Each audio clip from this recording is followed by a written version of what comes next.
সম্মানিত ভিউয়ার্স, আসসালামু আলাইকুম রহমতুল্লাহি ওয়া বারাকাতুহু। দেশ ও দেশের বাইরে যে যেখান থেকে আমার ভিডিওটা দেখছেন, আশা করি সবাই ভালো আছেন। তো আমি আজকে আসছি আমার মরিচ খেতে, মরিচ ওঠানোর জন্য। তো প্রতিনিয়ত যে কিছুদিন আগে মরিচের দাম একটু বাড়ছিল, তো এই সময় কিন্তু সাংবাদিক মিডিয়ার অভাব ছিল না। তো এখন কিন্তু এলসি মরিচ ঢুকাই দিয়ে কৃষকের দিছে বাস। আর 1 কেজি মরিচ একটা ফ্যামিলিতে কয় কেজি মরিচ লাগতে পারে? একটা ফ্যামিলিতে সর্বোচ্চ 1 কেজি মরিচ লাগতে পারে, হয়তো 1 মাস 2 মাস, এর বেশি না। এরপর আবার সিজনালি যখন চাষ হয় তখন কিন্তু আবার মরিচের দাম কমে যায়। তো এই সময় কিন্তু মরিচ চাষ করার টাফ ব্যাপার, কারণ এই সময় ব্যয়বহুল, প্রচুর খরচ। তো খালি খরচ না, এই যে একটা লেবার দিয়ে এই রোদের ভিতরে এত পরিশ্রম করে কয় কেজি মরিচ উঠাইতে পারে একটা কৃষকে?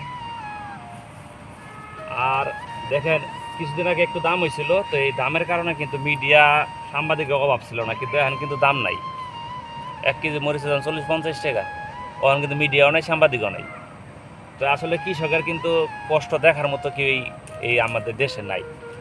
কোনো সরকারই কিন্তু আমাদের এই কষ্টটা তারা দেখে না। কারণ কি জন্য? এই এলচি মরিচটা আমাদের দেশে কিন্তু প্রচুর পরিমাণ মরিচ আছে। আমাদের প্রতিটা গাছে দেখেন কী পরিমাণ মরিচ, কিন্তু আমরা যদি একটু দাম পাইতাম তাহলে কিন্তু আমরা সামনে হয়তো আরও বেশি করার চিন্তা ভাবনা করতাম, যে আরও বেশি করতাম। কিন্তু বর্তমানে যে বাজার, এই বাজার অনুযায়ী কিন্তু আমরা আর চাষবাস কিন্তু এইভাবে যদি লসে থাকি তাহলে করা যাবে না। আমার যে প্রজেক্টের এই যে সাইড থেকে অলরেডি গাছ মারা যাওয়া শুরু হয়ে গেছে। তো আমরা কিছু টাকা যদি বেশি পাইতাম তাহলে হয়তো বেশি প্রজেক্ট করতাম, আর নতুন পদ্ধতি, নতুন সিস্টেম করে আমরা চাষবাস করতে পারতাম। তো আমাদের কিন্তু কষ্টটা দেখার মতো কেউ নাই। এই পুরোটা শরীর দেন ভিজে কী অবস্থা।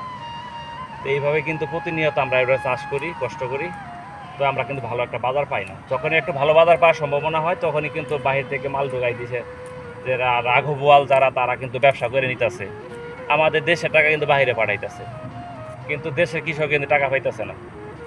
তো সবাই আমার ভিডিওটা একটু শেয়ার করে দিবেন, যারা কর্মকর্তারা আছে, সরকারি কর্মকর্তারা আছে, যাতে আমাদের উপরে একটু নজর রাখে, সাধারণ কৃষকের উপরে যাতে একটু নজর রাখে।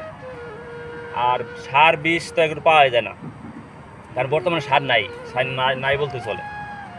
শুধু খালি ইউরিয়া পাওয়া যায়, তারপর দাম বেশি। খালি ইউরিয়া দিকে চাষবাস করা যায় সম্ভব না। সবাই ভালো থাকবেন, সুস্থ থাকবেন, আর আমাদের জন্য দোয়া করবেন।